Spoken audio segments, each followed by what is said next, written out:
नृसिंह सरस्वती चरित्रामृत अध्याय 18. अध्यायाचे नाव आहे विप्र गर्वहरण. त्यावेळी विदुर राज्यात म्हणजे आजचे विजापूर हे गाव, तिथे एक यवन बादशहा राज्य करत होता. तो अत्यंत ब्राह्मणद्वेषी, क्रूर व पातकी होता. वेदनिंदकही होता. नगरातील विद्वान ब्राह्मणांना भरपूर द्रव्य देण्याच्या आमिषाने तो राजदरबारी बोलावी व तेथे त्यांना आपल्यासमोर वेद पठण करावयास सांगे. वेदांवर चर्चा करायला लावी. पठण केलेल्या वेदरुचांचे तो अर्थ विचारी व त्यात नाना शंका कुशंका काढून वेदांची यथेच्छ निंदा नालस्ती करून त्या ब्राह्मणांची टर उडवी. हा एक त्यांचा कुटिलतेने भरलेला आवडीचा खेळ होता. खरोखरीच अभ्यास केलेले, वेदविद्येत पारंगत असलेले उच्च श्रेणीचे गाढे विद्वान ब्राह्मण त्यांना वेदांचे पूर्ण ज्ञान नाही असे म्हणून त्याच्या या मानहानीच्या खेळापासून दूर राहत. वेद पठण कोणासमोर करायचे, कोणासमोर करू नये याची जाण त्यांना होती. आसपासच्या सर्व राज्यातील ब्राह्मणांच्या कानी ही बादशहाची कीर्ती आली. वेदांचा तुटपुंज अभ्यास केलेले 2 ब्राह्मण बादशहाकडून अगणित द्रव्य मिळवण्याची ही सुवर्ण संधी साधायचीच अशा निश्चयाने परगावाहून त्या राज्यात आले. येताना त्यांनी बरीच जयपत्रे सोबत आणली होती. ते बादशहाला भेटून म्हणाले, आम्ही विद्वान ब्राह्मण असून आम्ही 4ही वेद पूर्णार्थाने जाणतो. गावोगावच्या ब्राह्मणांना पराजित करीत येथे आलो आहोत. ही जयपत्रे आमच्या ज्ञानाची श्रेष्ठता सांगत आहेत. तुझ्या राज्यातील ब्राह्मणांनाही आमचे आव्हान आहे की त्यांनी आमचा पराजय करून दाखवावा. आमची खात्री आहे की आमच्या एवढे विद्वान कोणी जन्म पावलेले नाहीत व जन्म पावणारही नाहीत. आमच्या सम आम्हीच.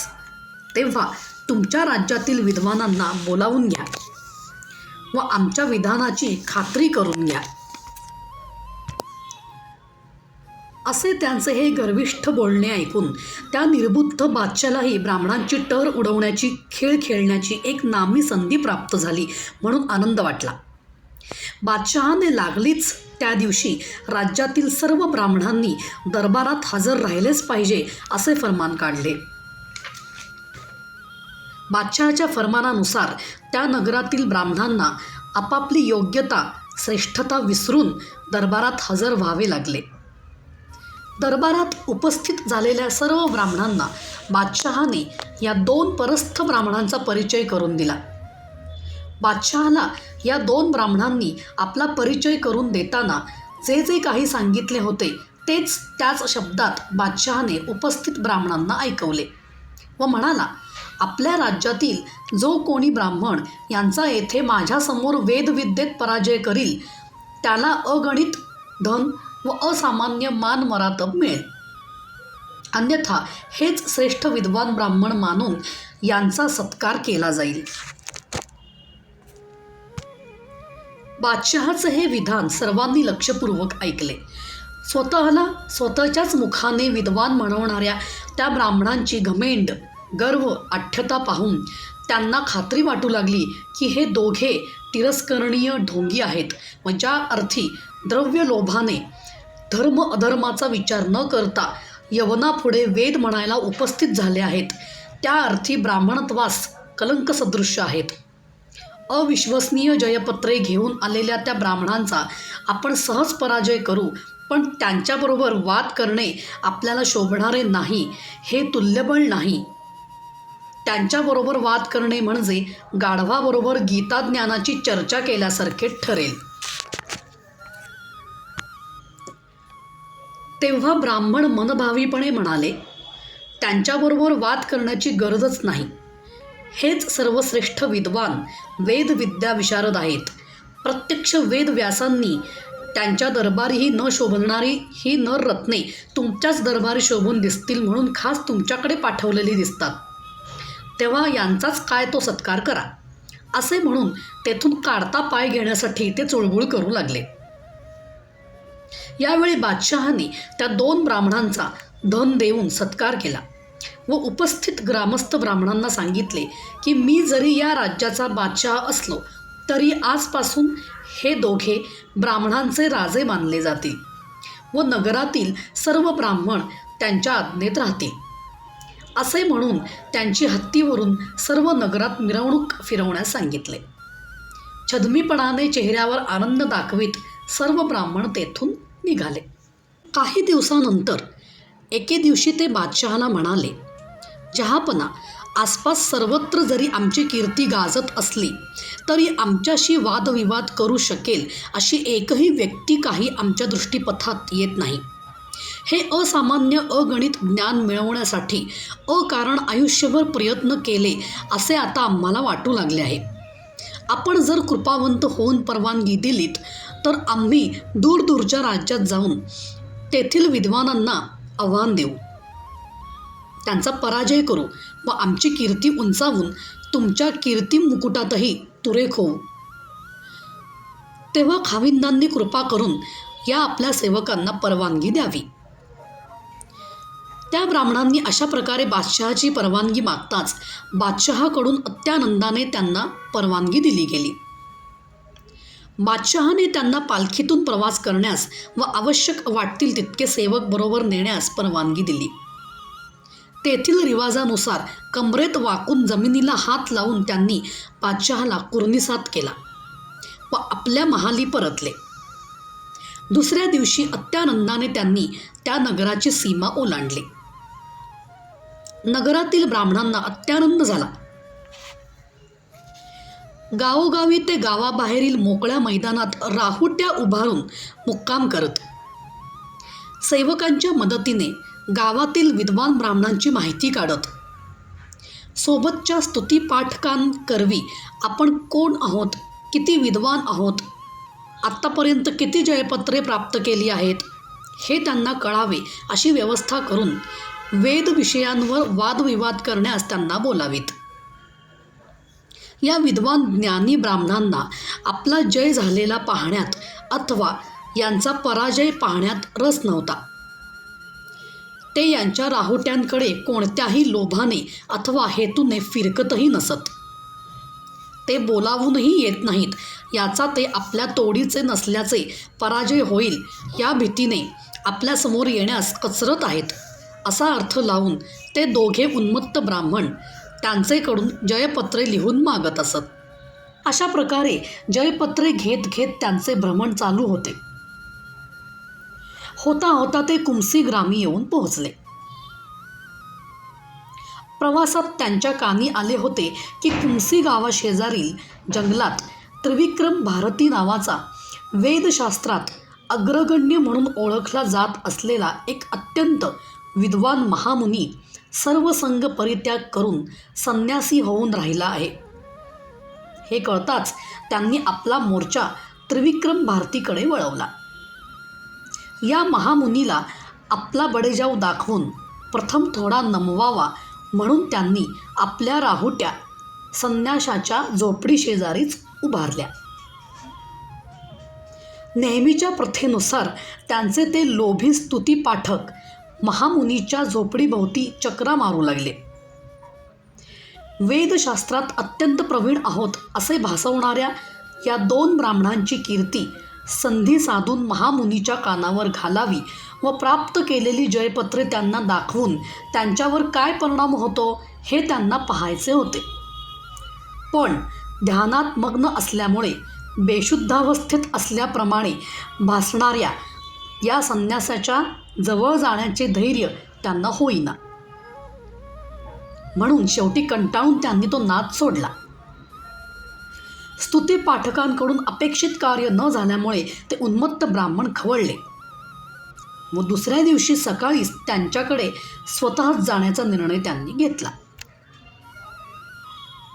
दुसऱ्या दिवशी सकाळीच हे उन्मत्त ब्राह्मण मुनिराजांसमोर येऊन उभे राहिले व म्हणाले की हे जोगड्या, स्वतःला तू विद्वान म्हणतोस काय?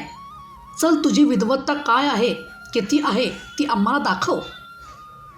आमच्यासमोर तुझ्या गमजा चालणार नाहीत. तू 3 वेद जाणतोस असे समजून या टीचभर गावाने तुला डोक्यावर घेतले आहे. मूर्खांचंच गाव असणार. येथील मूर्खांनीच तुला आपल्यातला विद्वान ठरवलेला दिसतो आहे. आम्ही तुझ्या ज्ञानाचा फुगा आत्ताच फोडतो पहा. चल आता सबबी न सांगता, वेळ न गमावता आमच्याबरोबर वेदशास्त्रावरील चर्चेस, वादविवादास तयार हो. आमचा पराजय तरी कर, नाहीतर स्वहस्ते आम्हाला जयपत्र लिहून दे. तुझा पराजय हा ठरलेलाच आहे. सौजन्य, सभ्यता, शिष्टाचार यांना झुगारून देणारे व कमालीच्या उद्धटतेने बरबटलेले ते बोल ऐकून महामुनींना फार आश्चर्य वाटले.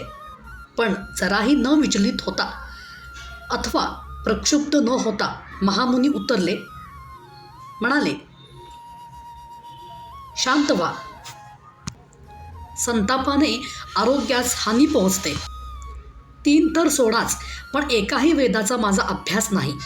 तुम्ही म्हणता एवढा जर मी ज्ञानी असतो तर असा हा जंगलात भिक्षेवर उदरनिर्वाह करून का राहिलो असतो? तुमच्यासारखाच राजाश्रयाने वैभवात नसतो का लोळलो? तुमचा कोणीतरी गैरसमज करून दिलेला दिसतो आहे. तेव्हा कृपया येथे आपला अमूल्य वेळ वाया घालवू नका. अन्य कोणी तुल्यबळ पहा. मी हरलो काय अथवा जिंकलो काय त्याने मला काहीच फरक पडत नाही. पण तुमच्या दृष्टीने जय अति महत्त्वाचा आहे. तो जय तुल्यबळाला हरवून झालेला पाहिजे. तेव्हा जरा विचार करा व माझ्यासारख्या अडाणी माणसाचा नाद सोडा व तुल्यबळाला शोधा. महामुनींचे हे शब्द ऐकून ते उन्मत्त ब्राह्मण गर्वाने आणखीन फुगले व म्हणाले, आम्हाला तुल्यबळ असा या पृथ्वीवर कोणीच नाही. आम्ही संपूर्ण राष्ट्र फिरलो आहोत. ही पहा आमची सगळीकडची जयपत्रे. असे म्हणून त्यांनी आपल्याकडील जयपत्रे महामुनींसमोर आपटली व पुढे म्हणाले, तू एक तुल्यबळ आहेस असे समजून आम्ही येथे आलो होतो, पण आमची येथे निराशा झाली. तुला तर एकाही वेदाचे पूर्ण ज्ञान नाही. पण काही हरकत नाही, आम्हाला तुझ्या जयपत्राशी कर्तव्य. तेवढे जयपत्र लिहून दे. मागाहून कोणी म्हणायला नको की अमुक एक विद्वान असताना त्याचे जयपत्र नाही म्हणून. तुला या भागातील लोक विद्वान समजतात, तेव्हा आम्हाला तुझ्याकडून जयपत्र हे घेतलेच पाहिजे.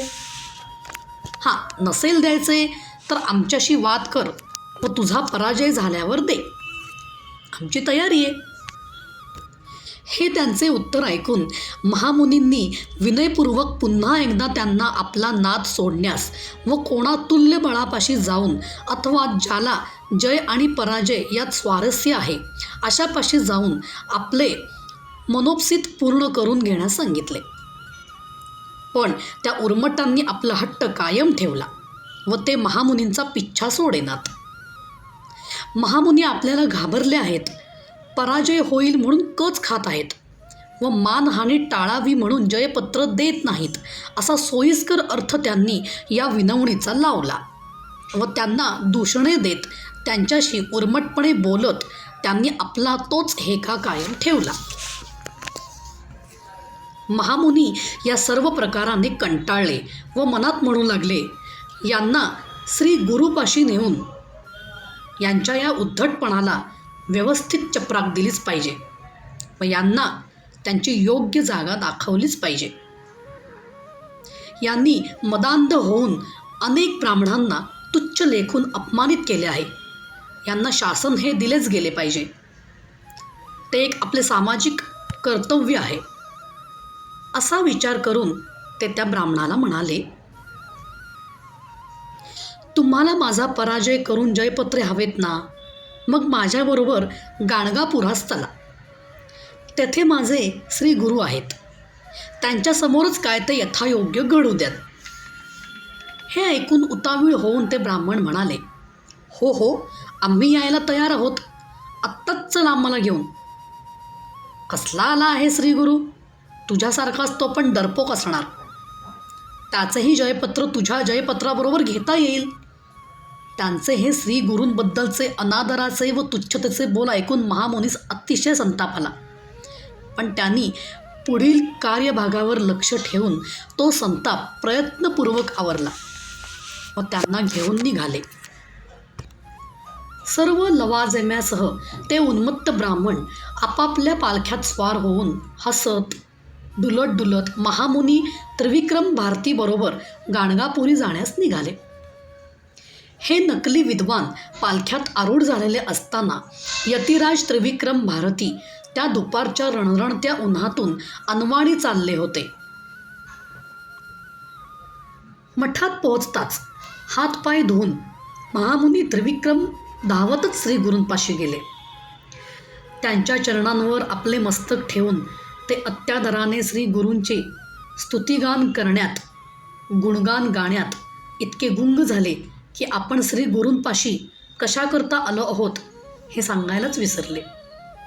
श्री गुरूंनी मोठ्या प्रेमादराने त्यांचे खांदे धरून त्यांना उठवले व अशा प्रकारे अकस्मात येण्याचे प्रयोजन काय व सोबत पालख्यात बसलेले कोण आहेत असं त्यांना विचारले. श्री गुरूंचा हा प्रश्न ऐकून महामुनी त्रिविक्रम म्हणाले, 2 गर्विष्ठ ब्राह्मणांना येथे मुद्दामून घेऊन आलो आहोत. त्यांच्या विधानानुसार त्यांचा 4ही वेदांचा परिपूर्ण अभ्यास झालेला आहे. वेद, शास्त्र, मीमांसा यावर मी त्यांच्याशी वादविवाद करण्यास तयार व्हावे असा त्यांचा हट्ट आहे. आपल्याशी वाद तरी करा अथवा हरलो असे लिहून द्या असा हेका त्यांनी धरलेला आहे. याशिवाय दुसरे काही ते बोलतच नाही. मी त्यांची नाना प्रकारे समजूत घालण्याचा प्रयत्न केला पण व्यर्थ. ते काही आपला हट्ट सोडण्यास तयार नाहीत. म्हणून मी तुमच्या आज्ञेची मार्गदर्शनाची अपेक्षा बाळगून तुमच्याकडे आलो आहे. तुम्ही माझे स्वामी श्री गुरु आहात. तुम्हाला हा जो त्रास देत आहे त्याबद्दल या दासाला क्षमा करून आज्ञा करा. महामुनी त्रिविक्रम यांचे हे बोलणे ऐकून श्री गुरु आपला शांतपणा कायम ठेवून हसत मुखाने त्या ब्राह्मणांना म्हणाले, आपल्या येण्याचा हेतू काय? अशा प्रकारच्या वादाने आपल्याला विशेष असा कोणता लाभ होणार आहे? आम्ही तर असे संन्यासी. आम्हाला निंदा, स्तुती, जय, पराजय, मान, अपमान सर्व एकाच मोलाचे.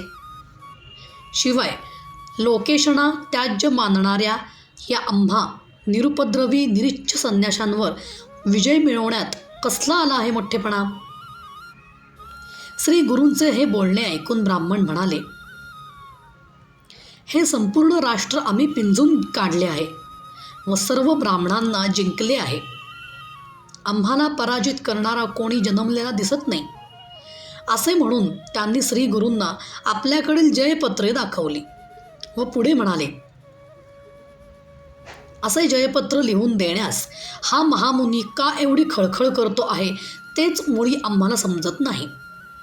आपल्या गुरुपाशी गाणगापुरास चल, तेथे आपले गुरु सांगतील तेव्हा व तसे जयपत्र तुम्हास देईन असे आम्हास महामुनींनी सांगितले म्हणून आम्ही येथे आलो आहोत. तुम्हालाही तुमच्या विद्वत्तेचा अभिमान असेल तर आमच्याशी वादविवाद करा. आम्ही 4ही वेद जाणतो. आमच्या तोडीचा अजून जन्माला यायचा आहे. तुम्ही दोघेही पडलात संन्यासी. तेव्हा तुम्हाला वेद वेदांत तो काय कळणार? तेव्हा निमूटपणे हरलो म्हणून लिहून देणेच शहाणपणाचे नाही का? यावर श्री गुरु त्या ब्राह्मणांना म्हणाले, जरा सावकाशीने घ्या. एवढा गर्व हिताचा नाही. तुमच्या प्रकृतीस तो पेलवणार नाही. गर्व होऊ देणे म्हणजे सर्व नाशाला आमंत्रित करणे होय. देवांची दानवांचीही या गर्वाने धुळधाण उडाली हे विसरू नका. बळी, बाणासूर, रावण, कौरव या सर्वांची गर्वानेच राखरांगोळी झाली हे ध्यानी घ्या. ब्रह्मदेवादिकांनाही वेदांत कळलेला नाही. त्यांनाही वेदांचे पूर्ण ज्ञान नाही. स्वहित साधायचे असेल तर हा गर्व, हा मदोन्मत्तपणा सोडा. वेदांचे प्राथमिक ज्ञान तरी आपल्यापाशी आहे का याचा प्रामाणिक अंतःकरणाने आत्मपरीक्षण करून प्रथम शोध घ्या. त्यातच तुमचे हित आहे. श्री गुरूंच्या या सडेतोड स्पष्ट व हितकारी वक्तव्याचा त्या ब्राह्मणांवर काहीच परिणाम न होता ते गर्वाने फुलले. त्यांना वाटले श्री गुरु व महामुनी दोघेही पराजयाला घाबरले आहेत व त्यामुळे विषयांतर करून पळवाट शोधत आहेत. या विचाराने त्यांच्या मनाला बुद्धीला घेरल्यामुळे त्यांना सुविचार तो कसा सुचणार. त्यांनी आपला हट्ट चालूच ठेवला. तर श्रोते हो, या पुढची कथा आपण दुसऱ्या भागात बघणार आहोत. हा भाग पहिला होता. आता दुसऱ्या भागात आपण हे पाहायचं आहे की श्री गुरु त्या ब्राह्मणांचे गर्वहरण कसे करतात ते. तेव्हा ऐकत रहा श्री स्वामी नृसिंह सरस्वती चरित्रामृत कथा. श्री गुरुदेव दत्त.